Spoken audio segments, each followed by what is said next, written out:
አስገራሚው የአርሰናሉ የመሃል ሜዳ ተጫዋች ሆኖ የዴክላን ራይስ ንግግር ማንቸስተር ዩናይትዶች ደግሞ የሚጫወቱት ከማንቸስተር ሲቲ ጋር የመሰላቸው ይመስለኛል።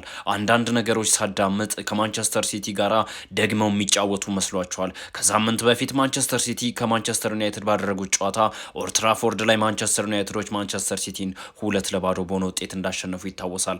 ታዲያ ያህንን ነገር ይዘው ደግሞ የዛሬውን ጨዋታ የሚያገናኙ ሰዎች አይጠፉም። ስለዚህ ዛሬ የሚደረገው ኤምሬት ስታዲየም ላይ ከአርሰናል ጋር ነው የሚጫወቱት። ጨዋታው ማን ያሸንፋል ያላችሁኝ እንደሆነ በእኛ አሸናፊነት እንደሚጠናቀቅ ሙሉ እምነት አለኝ። ከጨዋታው ላይ 3 ነጥብ ወስደን የዋንጫ ጉዟችንን ለማስቀጠል ያለንን ጥረት የምናሳይበት ጨዋታ ነው በማለት እንግዲህ የአርሰናሉ የመሃል ሜዳ ተጫዋች ሆኖ ዴክላን ራይስ ጨዋታው የሚደረገው ደግሜ እነግራችኋለሁኝ ከኤምሬቱ አርሰናል ጋር ነው በማለት እንግዲህ ለማንቸስተር ዩናይትድ ደጋፊዎች እንደዚህ በማለት አስታውሷቸዋል።